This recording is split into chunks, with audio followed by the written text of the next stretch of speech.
Puji nama Tuhan, semuanya shalom pagi hari ini. Saya melihat tangan-tangan yang antusias, yang semangat.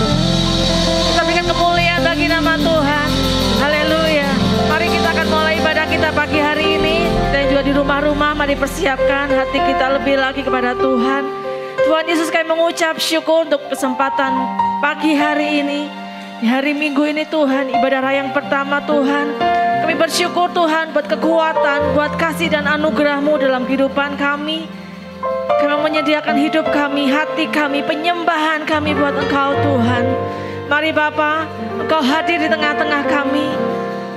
Engkau mengurapi setiap kami di dalam hadirat-Mu Tuhan. Kami tahu Tuhan, Engkau yang memberikan kami kekuatan yang baru. Terpujilah Engkau Tuhan kami. Kami mau tanggalkan segala beban dan dosa yang merintangi kami. Kami mau tanggalkan di dalam nama Tuhan Yesus. Kami mau datang dengan hati yang sungguh-sungguh rindu berjumpa dengan Engkau Tuhan. Memberikan persembahan kami yang kudus dan yang berkenan di hati-Mu Tuhan. Terima kasih Bapa, terima kasih Yesus. Di dalam nama Tuhan Yesus. Haleluya. Mari sama-sama katakan amin. Mari persiapkan hati kita lebih lagi pagi hari ini. Mari angkat suara kita mau sembah Tuhan. Terima kasih Bapa. Mari bersyukur. Kita di rumah-rumah kita bersyukur.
kekuatan yang baru bagi hari Tuhan.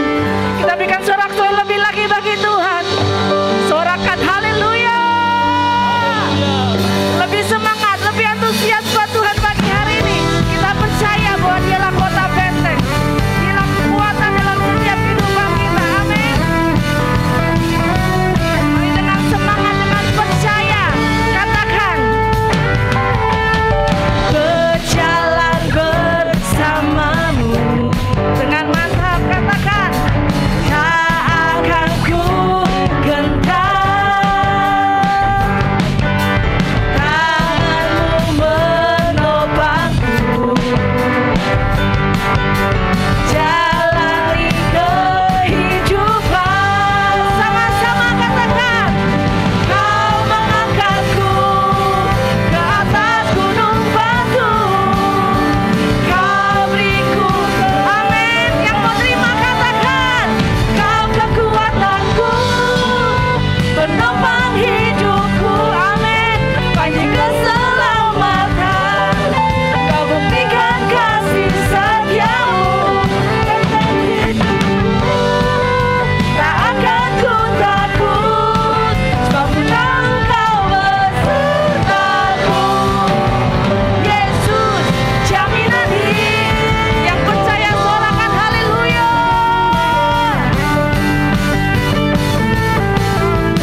Shalom umat Tuhan, senang dapat berjumpa dengan Anda.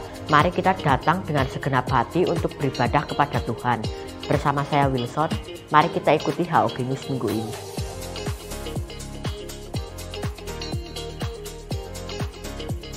Oleh karena itu kita ini semangat ya di dalam melayani Tuhan. Mengucap syukur karena kita masih diberikan kepercayaan oleh Tuhan bisa melayani Tuhan. Alami kuasa dan hadirat Tuhan dalam Morning Call. yang diadakan setiap Selasa, Kamis, dan Sabtu jam 6 pagi melalui Zoom. Bagi Anda yang sakit dan membutuhkan dukungan doa, dapat memberikan informasi ke sekretariat dan akan didoakan dalam morning call. Mengingatkan bagi seluruh pelayan Tuhan untuk hadir dalam menara doa pelayan jemaat yang akan diadakan pada Selasa 16 Agustus jam 7 malam melalui Zoom. Sehubungan dengan adanya gangguan channel YouTube gereja, maka untuk sementara channel YouTube gereja dialihkan ke House of Glory Wonosobo. Dukung dan doakan pelayanan di GBI House of Grace Semarang yang diadakan setiap minggu jam 9 pagi di Hotel Wis. Persembahan dapat dimasukkan di kotak dekat pintu masuk setelah ibadah. Selain itu, juga dapat diberikan melalui transfer atau scan barcode berikut.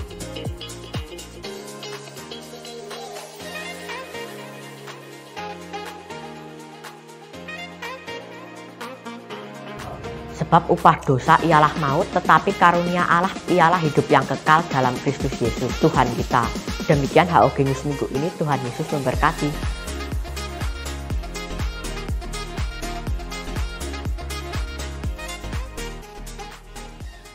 Shalom saudara. Setelah menerima Tuhan Yesus sebagai Tuhan dan Juru Selamat dalam hidup ini, firman Tuhan memberikan janji bahwa kita pasti diselamatkan. Kita dipindahkan dari dalam kegelapan ke dalam terang Tuhan yang ajaib. Perubahan status tersebut menuntut suatu perubahan dalam hidup setiap kita.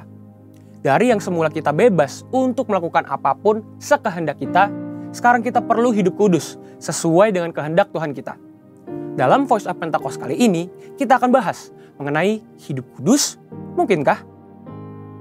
Setelah menjadi Kristen, umumnya orang-orang sudah tahu bahwa mereka tidak boleh lagi hidup dalam dosa. Dengan kata lain, harus hidup kudus. Permasalahannya, seringkali dalam benak setiap kita, menjalani hidup kudus berarti tidak boleh melakukan ini, tidak boleh melakukan itu, harus ini, dan harus itu. Yang daripadanya dapat dibuat satu list yang panjang dengan suatu pemikiran bahwa jika kita penuhi list tersebut, maka kita akan menjadi kudus dan berkenan pada Tuhan. Tidak ada yang salah dengan membuat daftar perintah dan larangan seperti itu, asal berdasarkan pada firman Tuhan. Orang pun perlu mengambil tindakan untuk menunjukkan imannya. Namun, tanpa disadari, hal ini mungkin menjadi sebuah penanda bahwa orang itu terlalu fokus dengan apa yang dia bisa dan harus lakukan. Dalam istilah Alkitab, ini disebut dengan mengandalkan kekuatan sendiri. Berusaha hidup kudus dengan mengandalkan kekuatan sendiri adalah paradigma lama yang salah. Jika demikian, bagaimana seharusnya kita hidup kudus? 1 Petrus 1 ayat yang ke-16 berkata, "Kuduslah kamu, sebab aku, Tuhan, kudus." Dalam ayat-ayat sebelumnya, Rasul Petrus mengingatkan tentang apa yang Allah Bapa telah lakukan bagi setiap orang percaya di dalam Kristus, yaitu melahirkan mereka kembali untuk menerima suatu bagian yang tidak dapat cemar. Jadi, perintah untuk hidup kudus bisa dilakukan karena Allah telah terlebih dahulu menguduskan kita.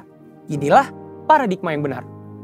Orang dengan paradigma lama akan berkata dalam hatinya, betapa sulitnya hidup kudus dan betapa gampangnya berbuat dosa. Sebaliknya, orang dengan paradigma baru akan berkata, saya ini orang yang sudah dikuduskan. Karenanya saya mencintai dan memilih perbuatan yang kudus. Perhatikan bahwa hal ini bukan berarti hidup kudus bisa dilakukan secara otomatis tanpa upaya atau perjuangan kita sama sekali. Kita tetap perlu berusaha melakukan perintah Tuhan. Kita tetap perlu dengan tegas menolak perbuatan dosa. Tetapi ada perbedaan besar antara upaya hidup kudus yang dilakukan dengan kekuatan sendiri dengan upaya yang dilakukan dengan kesadaran bahwa seseorang telah dikuduskan. Ada kisah nyata yang bisa menggambarkan kebenaran ini. I.L. Nommensen, atau yang lebih dikenal sebagai Opung Nommensen, datang ke Sumatera di abad ke-19 untuk memberitakan Injil kepada suku-suku Batak. Suatu ketika, seorang kepala suku menyambut Nommensen dan berkata, "Anda punya waktu 2 tahun untuk mempelajari adat kami dan meyakinkan kami bahwa Anda membawa pesan yang layak untuk kami dengar." Lalu, setelah 2 tahun berlalu, si kepala suku bertanya kepada Nommensen, bagaimana kekristenan berbeda dari aturan moral dan tradisi yang mereka anut. "Kami sudah tahu apa yang benar," ucap si kepala suku. "Kami juga memiliki hukum-hukum yang melarang kami mencuri atau mengambil istri sesama ataupun berbohong." Nommensen menjawab, itu benar adanya. Tetapi Allahku memberikan kemampuan untuk menaati hukum-hukum tersebut. Hal ini mengejutkan si kepala suku. Bisakah engkau mengajari orang-orangku untuk hidup lebih baik? Tidak, saya tidak bisa, jawab Nommensen. Tapi kalau mereka menerima Yesus Kristus, Allah akan memberikan mereka kekuatan untuk melakukan apa yang benar. Si kepala suku kemudian mengundang Nommensen untuk tinggal selama 6 bulan lagi. Dalam kurun waktu itu, Nommensen memberitakan Injil dan mengajar orang-orang di kampung tentang bagaimana Roh Kudus bekerja dalam kehidupan orang Kristen. Kamu boleh tinggal selama yang kamu suka, ujar si kepala suku. Agamamu lebih baik dari agama kami, karena Allahmu berjalan bersama manusia dan memberikan mereka kekuatan untuk melakukan hal-hal yang ia minta. Haleluya! Paradigma yang baru tentang apa yang Allah telah lakukan untuk kita menentukan apa yang akan kita kerjakan dalam hidup ini. Hal ini sesuai dengan yang dikatakan Dr. Stephen J. Lawson. A high view of God leads to high worship and holy living, but a low view of God leads to trivial worship and low living. Yang berarti, pandangan yang tinggi tentang Allah akan menghasilkan penyembahan yang tinggi dan kehidupan yang kudus. Tetapi pandangan yang rendah tentang Allah akan menghasilkan penyembahan yang pura-pura dan kehidupan bermoral rendah. Saudara, untuk penjelasan lebih lengkapnya dari tim teologi kami, silakan klik link yang ada di atas atau scan QR Code yang tersedia. Tuhan Yesus memberkati.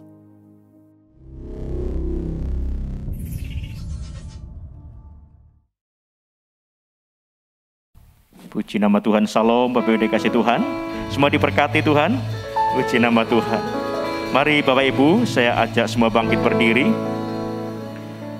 Kita akan bersama-sama memperkatakan apa yang dimaksud dengan Pentakosta ketiga. 1.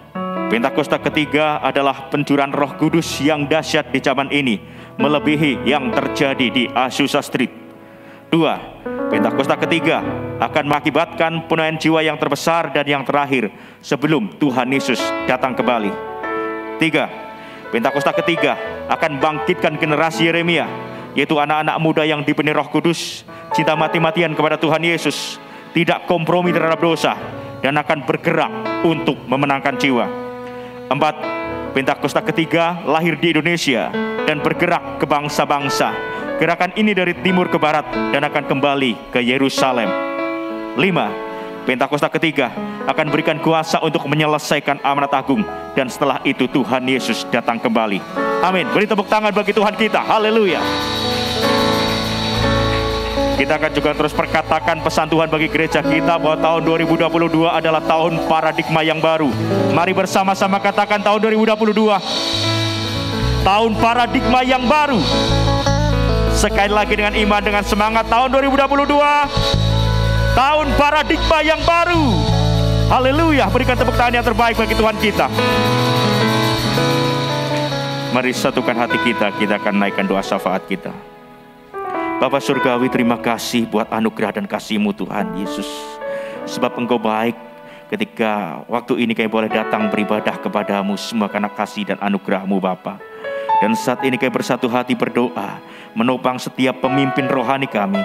Kami berdoa untuk Ketua PPP GBI Bapak Pendeta Dr. Robin Adi Abraham, Ketua PPD GBI Jateng dan DIY Bapak Pendeta Gideon Rusli, untuk Ketua Perwil Baradaya Bapak Pendeta Ruben Sunarto, juga untuk Bapak dan Ibu rohani kami. Kami berdoa untuk Bapak Pendeta Dr. Insinyur Niko Nyotara Harjo di Jakarta, Ibu Pendeta Muda Mulyanti Suwarna di Purwokerto, juga Gembala Sidang di tempat ini Bapak Pendeta Timotius Andi Cahyono. Terima kasih Tuhan Yesus buat hamba-hamba-Mu ini, para pemimpin kami yang senantiasa berjaga-jaga atas jiwa kami. Kami berdoa biarlah kasih karunia-Mu Bapa berlimpah-limpah dalam kehidupan hamba-hamba-Mu ini, pengurapan yang baru, hikmat dan kuasa Roh Kudus yang terus memimpin kehidupan hamba-hamba-Mu untuk Tuhan terus pakai jadi berkat bagi jiwa-jiwa baik di Indonesia bahkan sampai bangsa-bangsa. Tuhan pakai kehidupan hamba-Mu lebih lagi Tuhan untuk mempersiapkan umat Tuhan, secara khusus umat Tuhan di tempat ini jadi umat yang layak dan berkenan di hadapan Tuhan.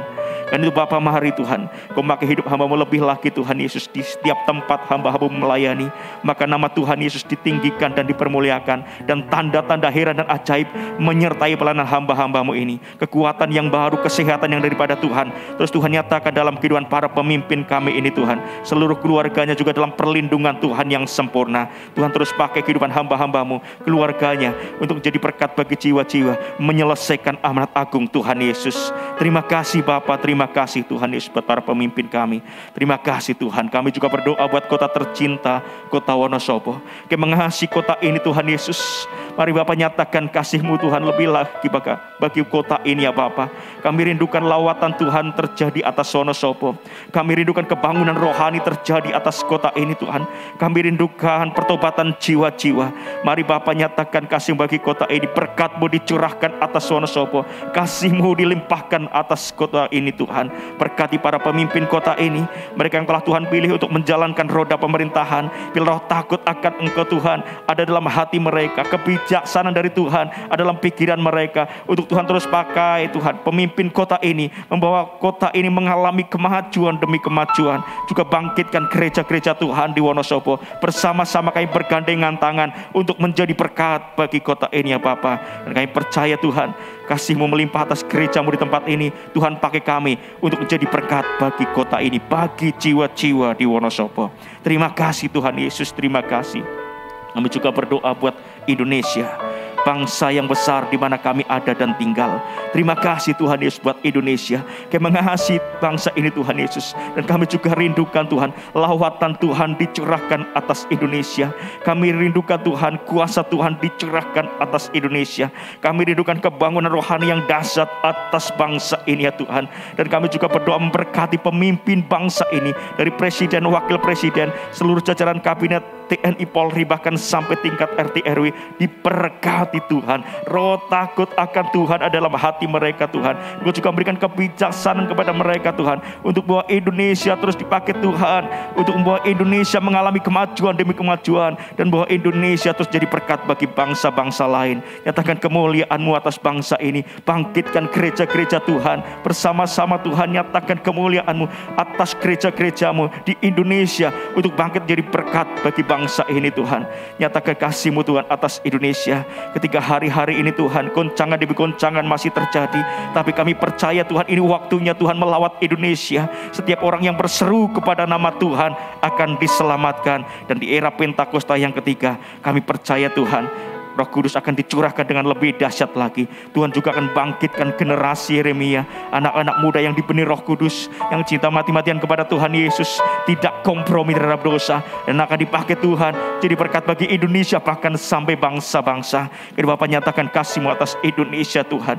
Nyatakan kemuliaan-Mu atas bangsa ini. Kami perkatakan kepada COVID-19, kepada krisis ekonomi, diam dan tenanglah, sirna dari bumi Indonesia. Indonesia diberkati Tuhan. Indonesia penuh dengan kemuliaan Tuhan.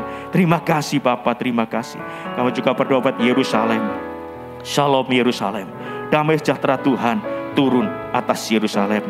Juga kami berdoa buat persembahan yang kami bawa pagi hari ini. Tuhan kuduskan, sucikan persembahan kami Tuhan. Kami rindu berikan yang terbaik. Kata Bapa, kami berikan dengan sukacita, karena kami adalah orang-orang diberkati Tuhan. Di dalam nama Tuhan Yesus Kristus. Haleluya. Amin.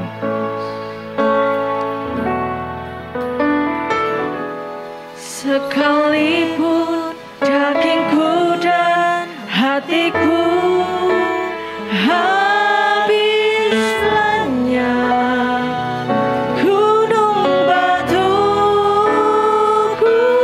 dan bukitku, tetaplah Allah selama-lamanya. Sekalipun dagingku dan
bandingannya dalam kehidupan kami, Tuhan. Terima kasih Bapa, Engkau bagian kami. Dan saat ini Engkau memberikan berkat-Mu atas setiap kami ya Bapa.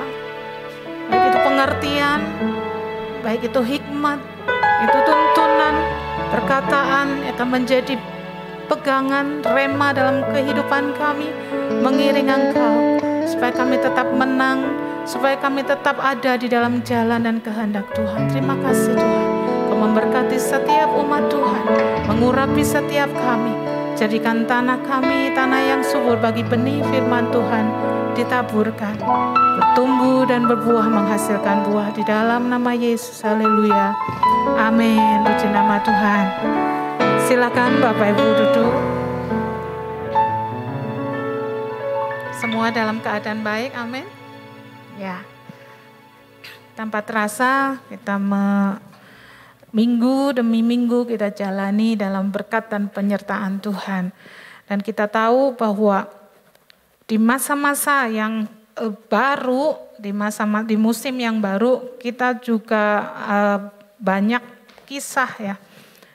Ketika mungkin di waktu COVID ataupun masa sekarang dampak long COVID itu berarti bukan saja tubuh kita kena dampak sakit virus COVID-nya, tetapi kehidupan kita juga mengalami long COVID ternyata ya. Nah, pagi hari ini saya akan menyampaikan apa yang Tuhan taruh, yaitu melewati lembah kekelaman. Pasti sebagai orang percaya tidak asing dengan kata lembah kekelaman.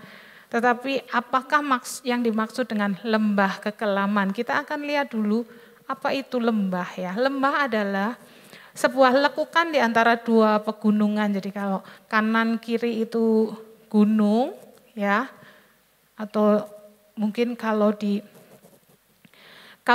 padang gurun mungkin hanya sebatas bukan gunung. Mungkin kalau gunung bayangan kita adalah kita lihat kalau gunung di Wonosobo itu penuh dengan hutan yang penuh dengan pohon-pohon yang hijau. Tetapi maksudnya juga kalau di padang gurun itu ada bukit-bukit batu yang tinggi menjulang kanan kiri. Nah, ada lekukan ya. Maksudnya ini di sini gunung batu, di sini gunung batu, ataupun di sini gunung hijau ya, gunung-gunung yang seperti kita lihat.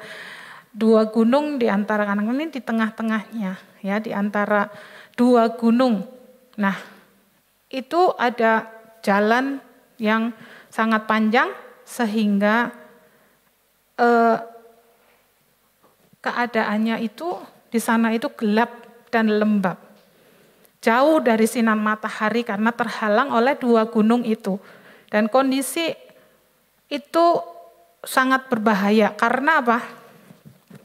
Terkadang lembah itu dibilang sesuatu yang di bawah ya. Nah, itu tuh dipakai oleh orang-orang penjahat untuk berkumpul ya, untuk melakukan kejahatan. Waktu saya di Israel juga ketika melewati satu daerah yang sepi, ternyata itu tour guide-nya bilang, nah ini yang dimaksudkan dengan ketika orang-orang, saya lupa jadinya, ketika ada orang Samaria yang baik hati. Nah, di situ tuh digambarkan dia itu ada di kayak lembah kekelaman gitu, jadi jalan sepi, di situ banyak banget penjahat. Nah, di situ dia dianiaya, dia jahatin ya sama orang. Nah, itu disebut lembah kekelaman atau lembah bayang maut.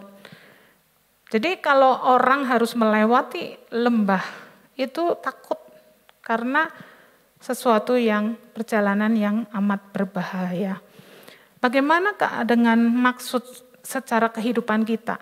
Secara spiritual, secara kehidupan kita, secara rohani, lembah kekelaman itu berarti gini, bicara tentang dunianya orang hidup, ya kita ini orang hidup, tetapi kita ini di wilayah dunianya orang mati. Maksudnya apa? Kita hidup di dunia, tapi seakan-akan tidak ada kehidupan, dipenuhi dengan apa? Ketakutan, dipenuhi dengan teror, bahaya, pembunuhan, dan ajal kehidupan. Jadi situasinya itu kita hidup nih, tetapi situasinya itu serem. Situasinya itu teror. Situasinya itu kayak nggak ada cahaya, gelap, lembab. Nah, itulah dikatakan bahwa lembah kekelaman itu posisinya seperti itu. Dan digambarkan dengan kehidupan ketika kita menjalani itu nggak enak sekali ya. Mungkin kalau padang sering kita dengar, apalagi saya juga pernah sampaikan tentang padang gurun. Kalau padang gurun kan hantaran yang luas, panas, nggak ada arah ya. Terus juga ada bahaya-bahaya binatang liar juga, tidak berujung sampai kapan nggak tahu. Tetapi kalau lembah dikatakan itu lebih ke antara hidup dan mati, tidak ada pengharapan, kesedihan ya. Nah, dikatakan di Mazmur 23 ayat 4 sebagai Tuhan adalah gembalaku, dikatakan di ayat 4, sekalipun aku berjalan di dalam lembah kekelaman, aku tidak takut bahaya sebab Engkau besertaku. Gadamu dan tongkatmu itulah yang menghibur aku. Ternyata ketika kita digembalakan oleh Tuhan sendiri, sekalipun aku berjalan, berarti ada masa ya, bahwa dalam kehidupan kita tuh mau tidak mau pasti melewati lembah kekelaman. Jadi resiko kita sebagai orang hidup ya, kita akan selalu diperhadapkan dengan lembah kekelaman ya. Tetapi waktunya itu berbeda-beda. Ada yang sebentar hanya lewat, ada yang lama di situ ya. Bahkan mungkin keadaan Bapak Ibu Saudara mungkin ada nih yang di sini. Ya aku kok sedang ada di dalam lembah kekelaman ya. Kita enggak pernah tahu. Nah, macam-macamnya enggak semua mungkin dalam lembah bayang-bayang kematian, tetapi ada juga dia memiliki lembah kegagalan, dia ada di dalam lembah kesedihan ya, lembah kehancuran, lembah konflik, lembah ketakutan dan lain-lain. Dan reaksi kita sebagai orang-orang hidup pasti kita enggak mau kan untuk lewat dalam lembah kekelaman, kita berusaha menghindari tetapi nggak bisa dihindari dan kita harus melewati, harus menghadapi dan harus menjalani masa atau jalan di dalam lembah kekelaman. Nah, oleh karena itu saya akan mengingatkan apa yang firman Tuhan akan diberikan pada pagi hari ini. Ketika kita sedang dalam lembah kekelaman, ingatlah yang pertama, Allah itu omnipresent ya. Apa itu omnipresent? Allah itu maha hadir ya. Iblis tidak maha hadir. Saudara jangan keliru. Tetapi Tuhan itu maha hadir. Dia hadir di mana-mana. Dia ada di mana-mana. Jadi kalau saudara jangan tertipu ya. Kalau iblis itu tidak maha hadir. Ya. Jadi mungkin memang di satu tempat ada iblis, di satu tempat ada iblis, tapi bukan iblis itu ada setan tidak maha hadir, setannya itu beda-beda ya. Iblis tidak maha hadir, tetapi Allah itu maha hadir ya. Seringkali ada yang mempertanyakan pada saya ketika orang itu mungkin sedang satu orang itu sedang ada di padang gurun ya. Padang gurun itu diizinkan oleh orang-orang yang telah percaya Yesus untuk memasuki proses ya. Nah, tetapi ada juga orang yang bertanya dengan hal yang sama ketika masuk dalam lembah kekelaman, yaitu apa? Apakah Allah itu ada? Ya, waktu kapan WA-an saya WA sama ya jemaat tapi sudah tidak beribadah lagi di sini, dikatakan apakah Allah itu ada Bu Andi gitu ya. Nah, karena kita tahu bahwa selalu ada pertanyaan apakah Allah ada. Padahal kita tahu bahwa Allah itu omnipresent, Allah itu maha hadir. Nah, dikatakan bahwa kemuliaannya itu memenuhi bumi. Bilangan 14 ayat 21, hanya demi aku yang hidup. Ya. Dan kemuliaan Tuhan memenuhi seluruh bumi. Jadi seluruh bumi dipenuhi dengan kemuliaan Tuhan. Dan dikatakan kita tahu Mazmur 139 ayat 7 sampai 12 bagaimana pemazmur ini ya akan menjauhi rohmu. Dikatakan, kemana aku dapat pergi menjauhi rohmu? Kemana aku dapat lari daripadamu? Jika aku mendaki ke langit, engkau ada di sana. Jika aku menaruh tempat tidurku di dunia orang mati, di situ pun engkau. Jika aku terbang dengan sayap fajar dan membuat kediaman di ujung laut, katanya ya, juga di sana tanganmu akan menuntun aku dan tanganmu memegang aku. Jika aku berkata biarlah kegelapan saja melingkupi aku dan terang sekelilingku menjadi malam, ini maksudnya dia ngumpet ya. Maka kegelapan pun tidak menggelapkan bagimu dan malam menjadi terang seperti siang. Kegelapan sama seperti terang. Jadi di mata Tuhan kegelapan tetap terang ya. Nah kita lihat bahwa Allah ada di mana-mana. Dia juga Allah yang ada di dalam kekelaman. Next. Di 1 Raja-Raja 8 ayat 12 dikatakan, pada waktu itu berkatalah Salomo, Tuhan telah menetapkan matahari di langit, tetapi ia memutuskan untuk diam dalam kekelaman. Jadi Allah kita juga ada Allah di dalam kekelaman. Jadi sekalipun ada di dalam kekelaman, di dalam kegelapan tadi, kegelapan bagi Tuhan tidak menggelapkan bagi dia. Di mana ada kegelapan, ya tetap menjadi terang di mata Tuhan karena dialah terang itu. Tetapi dia memutuskan untuk tinggal di dalam kekelaman. Dalam Keluaran 20 ayat 21. Ya, adapun bangsa itu berdiri jauh-jauh, ini maksudnya bangsa Israel ya. Ketika dia harus bertemu dengan Allah, bangsa Israel nggak berani. Tetapi Musa pergi mendekati embun yang kelam di mana Allah ada.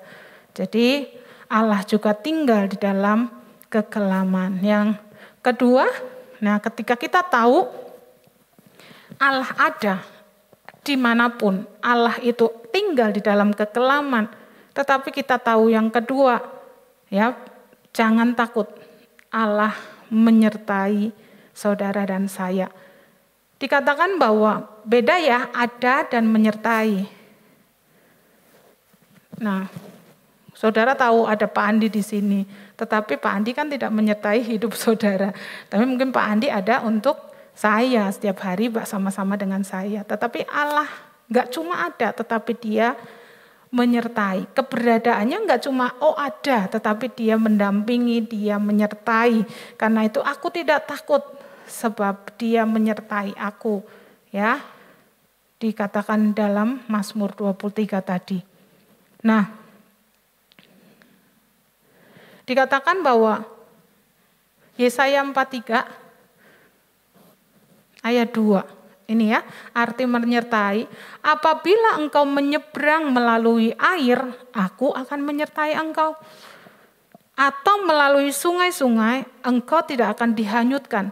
Apabila engkau berjalan melalui api, engkau tidak akan dihanguskan. Dan nyala api tidak akan membakar engkau. Kita tahu bahwa pengalaman ini jelas sudah dilalui oleh Sadrak, Mesak, dan Abednego ya, ketika dia harus dibakar oleh api karena tidak menyembah patung Nebukadnezar, benar-benar api tidak menghanguskan mereka dan nyala api tidak membakar mereka. Dan itu arti menyertai. Arti menyertai berarti mendampingi, memegang, menopang ya. Dia menyelamatkan. Nah, itu beda, keberadaannya ada, tetapi dia juga menyertai.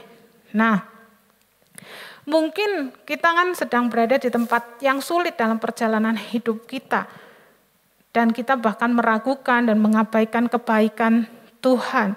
Tetapi percayalah bahwa Allah ada, menyertai. Katakan menyertai.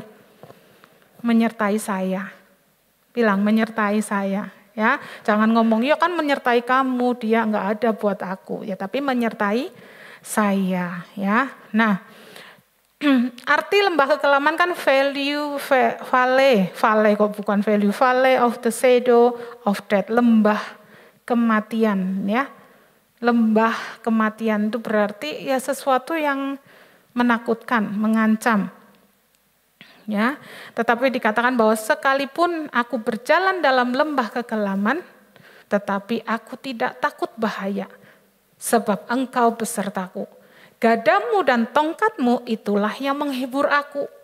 Tahu saudara, gada dan tongkat yang dibawa oleh seorang gembala? Dia akan menghalau musuh kita.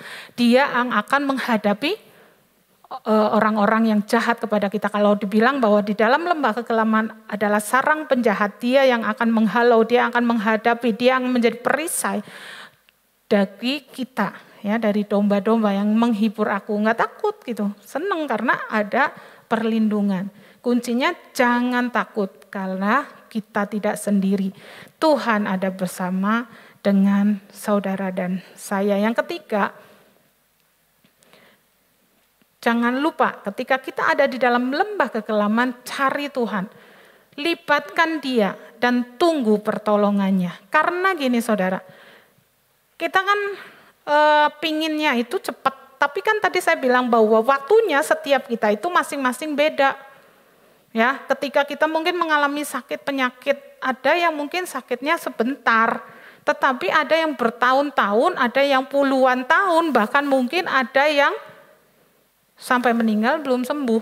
Nah, tetapi mungkin bagi dia tidak enak sekali, tetapi kita tidak pernah tahu jatah kita melewati lembah kekelaman itu sampai kapan. Itu yang dirasakan oleh seorang pemazmur, ya, yang dikatakan bahwa ketika dia mengalami pengalaman pahitnya ketika berada di dalam lembah kekelaman, dia berseru-seru kepada Tuhan.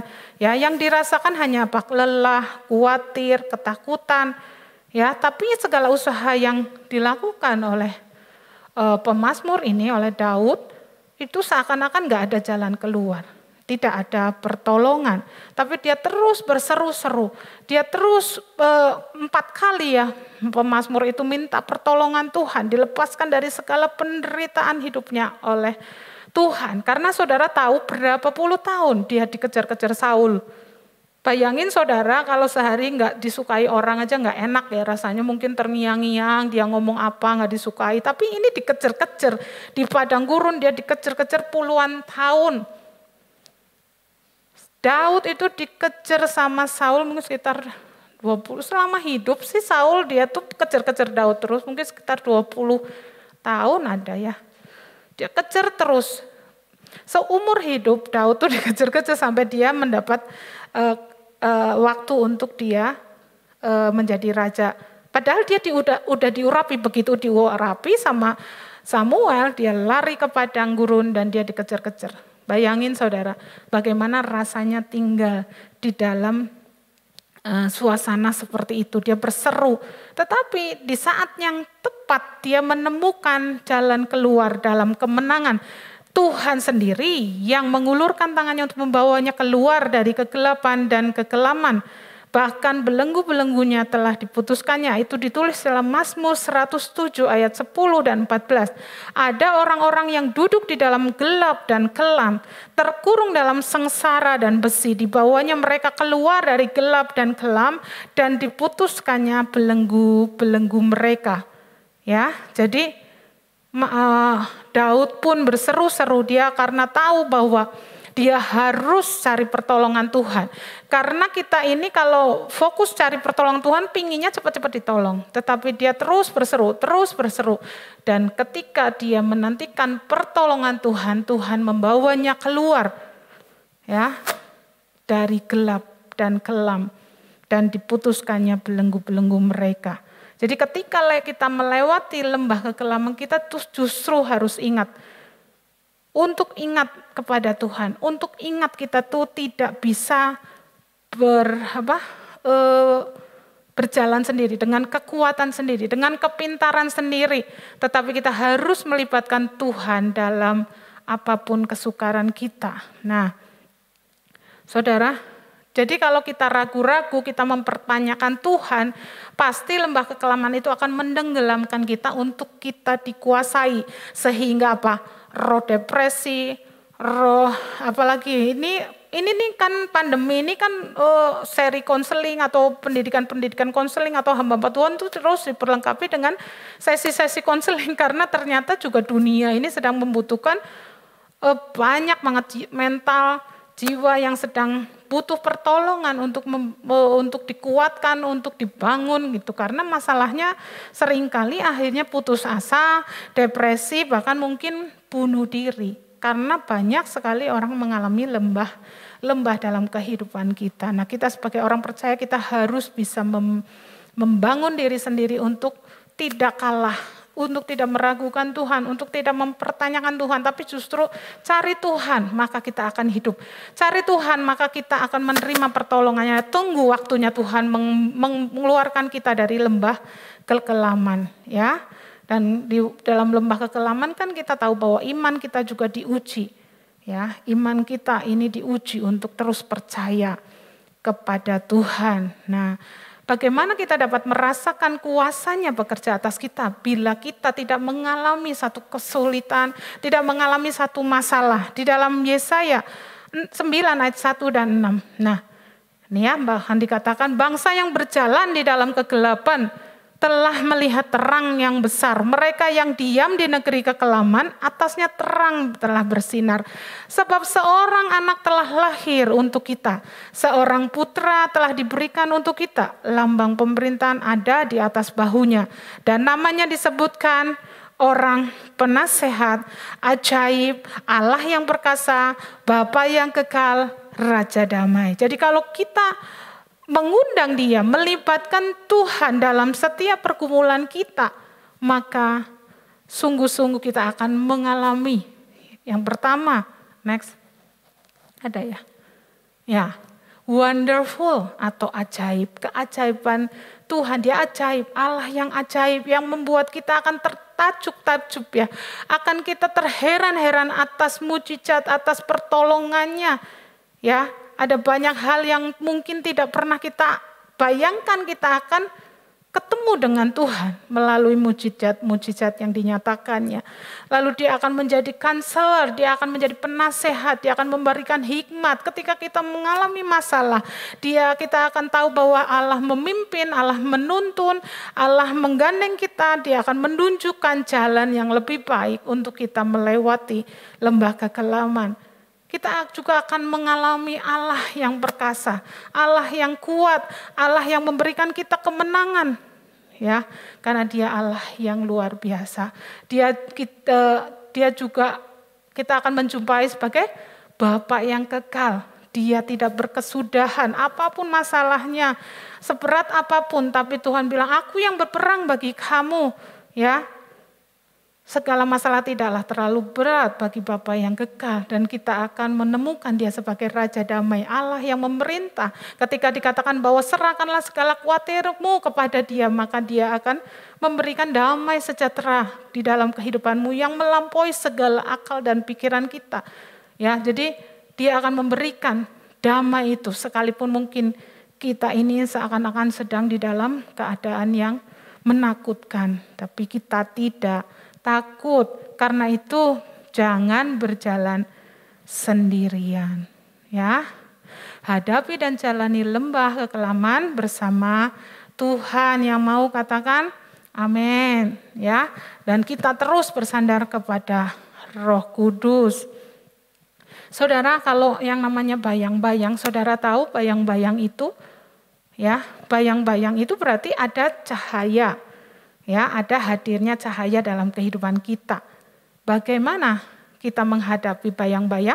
Ya, berbaliklah ke arah bayangan. Kita sudah pernah lihat anak kecil, dia lihat bayangannya sendiri, dia takut, nangis. Ya, mungkin kita ketawa. Ternyata kita itu juga ketika menghadapi lembah bayang-bayang, kematian, lembah ketakutan, lembah yang sedang kita hadapi, kita juga ketakutan seperti anak kecil itu. Saya baru ingat ya videonya. Dia sampai lari sambil serasa dikejar-kejar oleh bayangannya sendiri sambil nangis-nangis.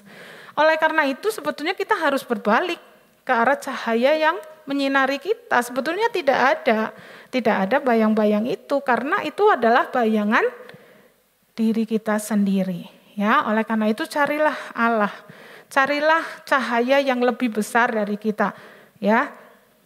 Maka kita akan hidup. Carilah sumber cahaya yang lebih terang. Akulah terang dunia, barang siapa mengikut aku, ia tidak akan berjalan dalam kegelapan, melainkan mempunyai terang hidup. Allah adalah terang dan di dalam Dia sama sekali tidak ada kegelapan. Jadi pindahkan fokus kepada bayang-bayang apa di dalam kehidupan kita yang membuat kita takut, yang membuat kita lemah, yang membuat kita masuk dalam lembah. Pindahkan fokus dari ketakutan kita kepada Allah yang lebih terang. Ya contohnya sebetulnya orang yang khawatir, hampir 85% kekhawatiran itu tidak pernah terjadi. Coba cek, saudara pernah khawatir apa? Ya, tetapi nyatanya tidak terjadi. Yang 15% mungkin ya dikatakan yang ditakutkan itu bisa diselesaikan karena sebetulnya ada solusi. Karena dikatakan di Matius 6 kan ingat bahwa kekhawatiran tidak menambahkan sehasta saja pada jalan hidup kita. Oleh karena itu serahkan segala kekhawatiran kita pada Tuhan. Tetapi jangan pasif, kita sendiri harus cari jalan keluar supaya kita hadapi kekhawatiran itu. Ternyata ada masalahnya, ada jalan keluarnya. Contohnya nih, kalau kita takut nih, aduh nanti kalau udah pensiun gimana ya, atau nanti kalau udah tua gimana ya, anak-anak apa sayang sama saya gitu. Ada mungkin orang-orang seperti itu ya. Dari sekarang itu kan kekhawatiran kita. Dari sekarang kita lah menabur yang baik sama anak-anak ya, jangan apa saudara, jangan membuat anak-anak sakit hati atau anak-anak benci sama kita, tetapi kita mengasihi dengan sungguh-sungguh, kita mengasihi dengan kasih Tuhan ya. Kerja rajin, kalau kita takut mungkin masa nanti gimana masa tua saya gitu, kumpulkan dana pensiun untuk diri sendiri, nabung, kerja rajin ya. Akhirnya kita ini sebetulnya punya cara kok menyelesaikan apa yang kita khawatirkan. Nah, yang terakhir adalah Tuhan selalu punya rencana yang baik dalam setiap lembah kita masing-masing ya. Ketika saudara dan saya sedang melewati lembah kekelaman, sesungguhnya Tuhan sedang berkarya dalam hidup kita. Ya, dikatakan apa saudara? Gini, ternyata saudara, jadi kalau musim panas di atas gunung, disitulah banyak rumput-rumput yang segar, banyak rumput-rumput yang bisa dimakan oleh domba-domba. Tetapi syaratnya bahwa domba harus melewati lembah. Ketika gembala kita, ketika Tuhan kita membawa kita ke lembah, sebetulnya Dia sedang mau mengangkat kita naik lebih tinggi. Ya. Yang pertama, Dia menyediakan berkat-berkatnya yang terbaik di atas puncak gunung. Ya, ada padang rumput yang hijau, air yang tenang. Masalahnya itu, tetapi kita harus melewati lembah. Yang kedua, bahwa ketika kita ada di dalam lembah, kita ingat Tuhan. Ya, kita naik ke puncak gunung adalah tempat Tuhan juga berada.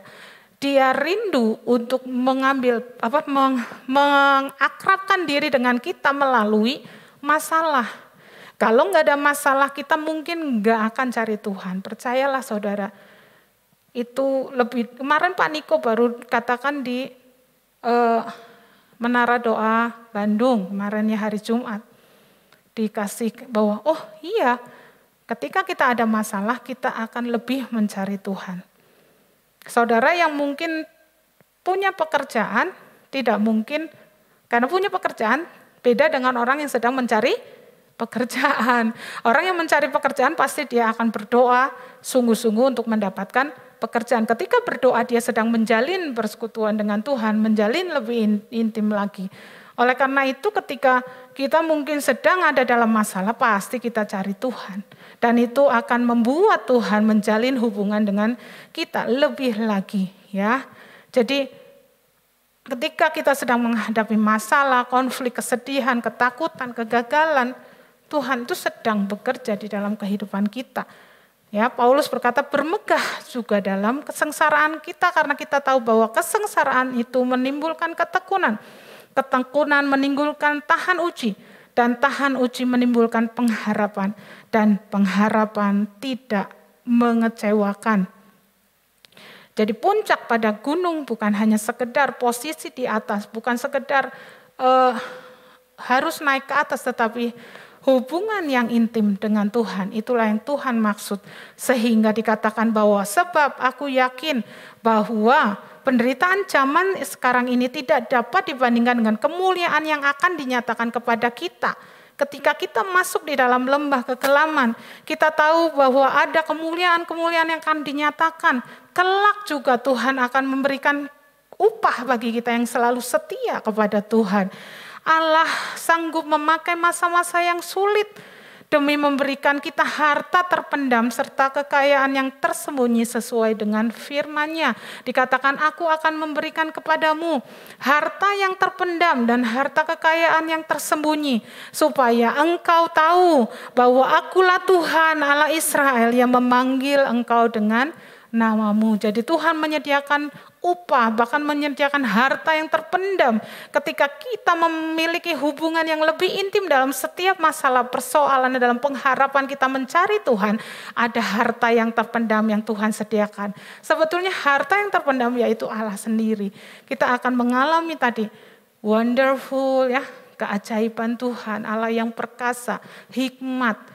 Kita akan mengalami damai yang dari Tuhan. Kita akan mengalami kemenangan yang lebih dari harta bagi saya. Harta yang lebih indah ketika kita mengenal Dia. Kita berjumpa dengan pribadinya yang luar biasa. Ya, puji nama Tuhan. Mungkin itu yang bisa saya sampaikan. Bagaimana kita bisa melewati lembah kekelaman. Ya, saya undang untuk yang bertugas. Mari saya undang Bapak Ibu untuk bangkit berdiri.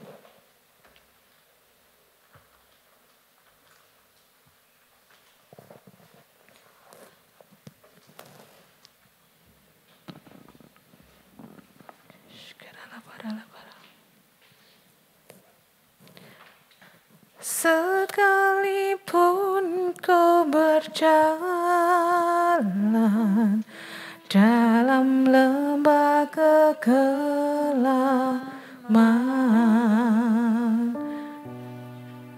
tak akan gentar ku melangkah,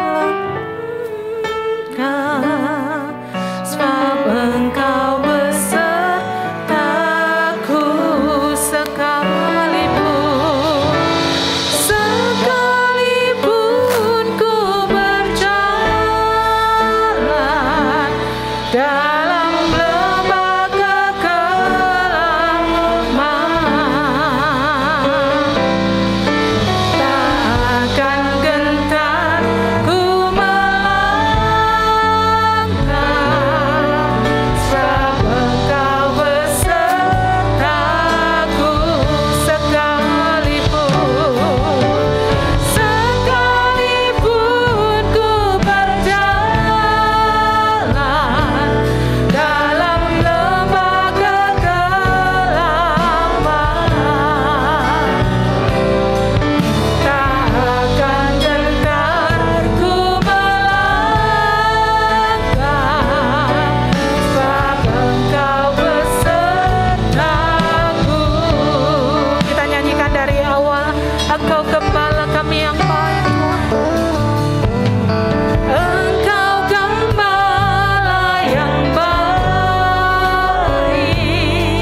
angkat tanganmu. Sekalipun ku berjalan dalam lembah kekelaman, tak akan gentar ku melangkah, sebab Engkau besertaku.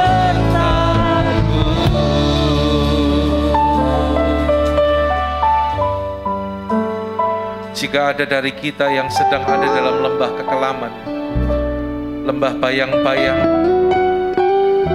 saudara, tidak ada yang dapat kita andalkan selain Tuhan.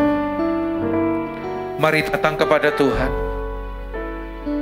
Pagi hari ini, ingat tuh firman Tuhan berkata, jika kita ada dalam lembah kekelaman, Allah itu maha hadir.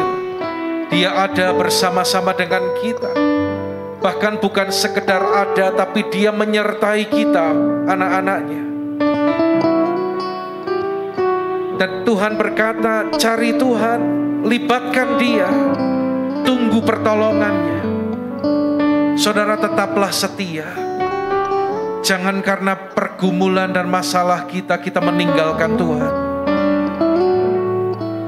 Orang yang sedang dalam pergumulan dan masalah justru lari dan meninggalkan Tuhan, keadaannya akan semakin buruk, saudara. Tidak menjadi lebih baik. Mari saat ini fokus kepada Tuhan.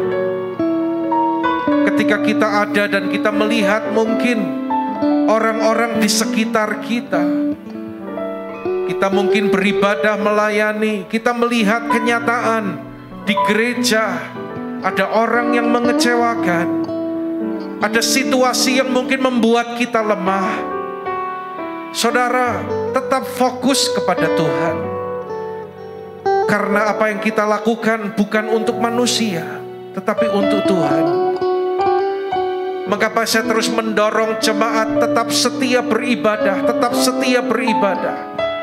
Karena ibadah ini pun untuk Tuhan, bukan untuk manusia. Dan ketika engkau meresponi itu, engkau sedang memberikan yang terbaik untuk Tuhan. Dan percayalah, dalam lembah kekelaman, Tuhan punya rancangan yang terbaik. Yang percaya katakan amin. Berikan tepuk tangan bagi Allah kita, saudara. Berikan tepuk tangan pujian bagi Dia. Haleluya.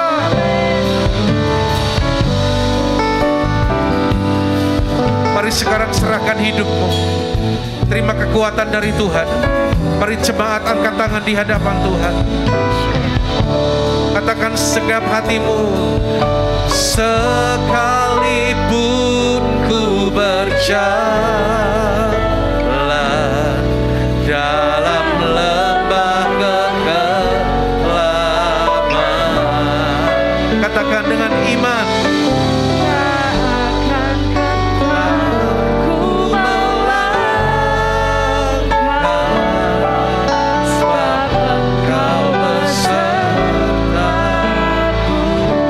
Sekali lagi, katakan dengan sungguh. Sekalipun ku berjalan dalam lembah kekelaman, tak akan gentar, tak akan gentar ku melangkah, sebab Engkau besertaku. Tak akan gentar ya Tuhan, tak akan gentar ku melangkah, sebab Engkau besertaku. Tak akan gentar, tak akan gentar ku melangkah, sebab Engkau besertaku.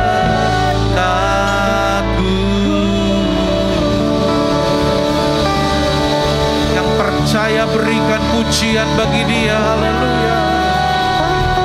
Haleluya. Saudara, sekali lagi buka kedua tangan, saya akan berdoa bagi saudara. Engkau yang tidak pernah meninggalkan anak-anak-Mu Bapa. Engkau melihat tangan-tangan yang terbuka di hadapan Tuhan. Terlebih Engkau melihat hati yang mencari Tuhan. Bapa, ketika kami diizinkan melewati lembah kekelaman, tidak membuat kami menjadi takut lagi, tidak membuat kami menjadi gentar lagi, bahkan tidak menjadikan kami menjadi kecewa lagi Tuhan. Ampuni jika ada respon yang salah di waktu-waktu yang lalu. Tapi kami mau belajar Tuhan, lewat firman yang Tuhan berikan kepada kami hari ini, bahwa semuanya tetap ada dalam kendali Tuhan. Kami percaya bahwa Engkau hadir Tuhan. Engkau tidak pernah meninggalkan kami. Kami percaya Engkau terlebih menyertai setiap anak-anak-Mu Tuhan. Dan Engkau rindu untuk membuka jalan bagi kami. Ketika kami menyadari bahwa masalah ini untuk mendekatkan kami kepada Tuhan, bukan membuat kami jauh. Setiap apapun yang terjadi, Tuhan punya maksud dan rencana agar kami semakin mengasihi Tuhan, semakin mengandalkan Tuhan, bukan mengandalkan manusia, bukan mengandalkan kekuatan diri kami, bukan mengandalkan kekuatan kami, harta kami, kekayaan kami. Terima kasih Bapa. Saudara, terimalah kekuatan yang baru dari Tuhan. Percayalah rancangannya yang terbaik bagi saudara. Tidak ada satupun dari saudara terlewat dari pandangannya saat ini. Terima kekuatan dan pengurapan Tuhan. Dalam nama Yesus, berikan pujian tepuk tangan bagi Allah kita. Haleluya. Haleluya. Mari saat ini arahkan hati kita kepada Tuhan. Kita akan menerima berkat Tuhan sebelum kita meninggalkan tempat ini. Umat yang dikasihi Tuhan, Engkau yang hadir setiap beribadah, mendengar firman dan berjanji dalam hatimu melakukannya, maka segala berkat ini menjadi bagianmu. Berkat dan kasih karunia berlimpah dari Allah Bapa dalam putranya tunggal Tuhan Yesus Kristus, serta persekutuan yang indah dan manis bersama Roh Kudus menyertai kehidupan saudara mulai saat ini sampai Maranatha. Kristus datang menjemput kita di angkasa, bahkan sampai selama-lamanya. Yang percaya terima berkat Tuhan ini bersama katakan amin. Tuhan memberkati saudara.